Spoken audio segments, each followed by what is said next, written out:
Hi guys, welcome back. So hopefully you're getting through lick 1 and 2, and we're now going to look at lick 3 and 4, as you might expect.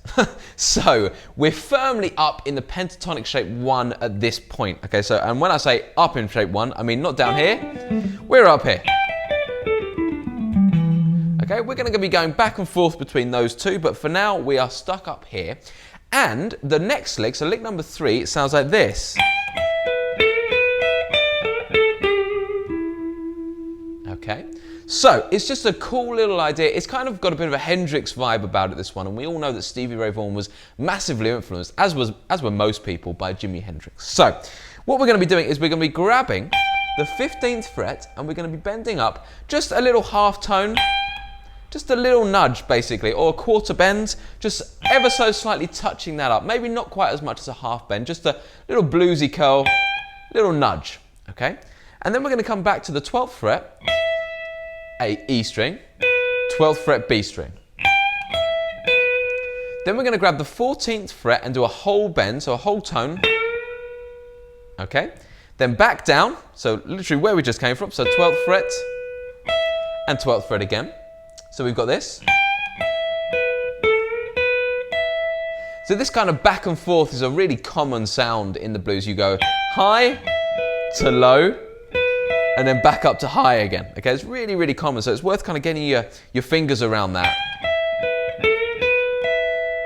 Okay, then I'm going to come back to the 15th fret on the B string, and then grab the 14th fret on the G string and give that a little half tone bend. Okay, so just a semitone to the blues note.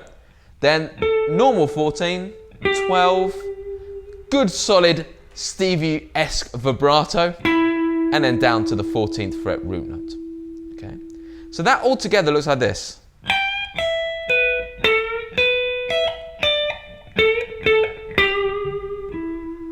Okay, notice when I do this, we really do have a difference in the sound here. We go up, then we let the plectrum just rest on the note to stop it, bring it down, and then play this note. So we get a nice, rather than where you hear the bend come down. We don't want to hear the bend come down.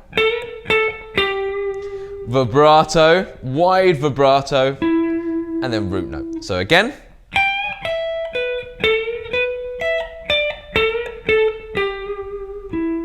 Okay, again you can count in threes pretty much. 1, 2, 3, 1, 2, 3, 1, 2, 3, 1. And then you take a little break there and hit your root note.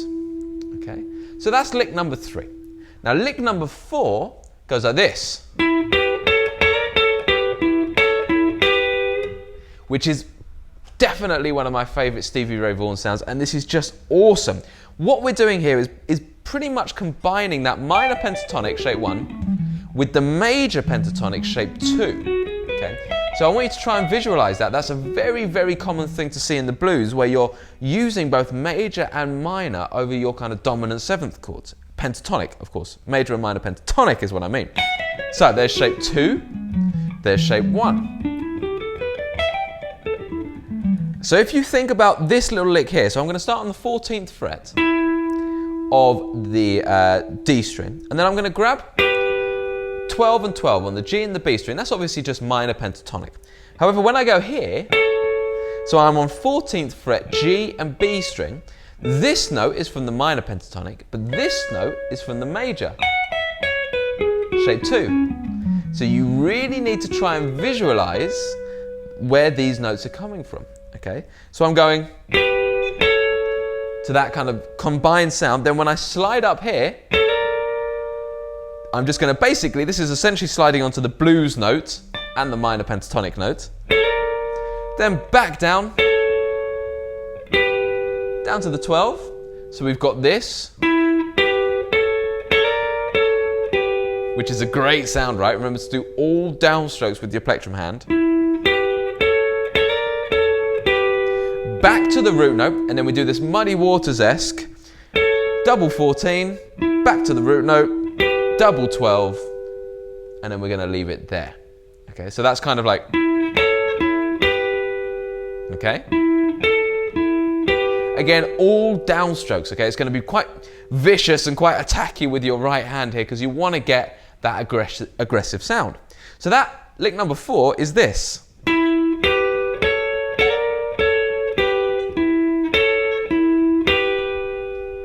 Okay, so let's put lick 3 and 4 together with a drum beat. So we'll come down to this 50 BPM drum beat.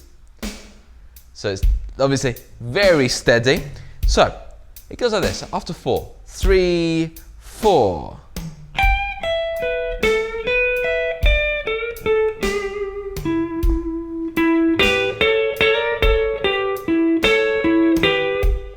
Okay, so notice that lick 4 comes in after the first beat of the bar. Okay, have a listen again. 3, 4, 1. 1. It would help if I played it, right? Let me do that again. 3, 4.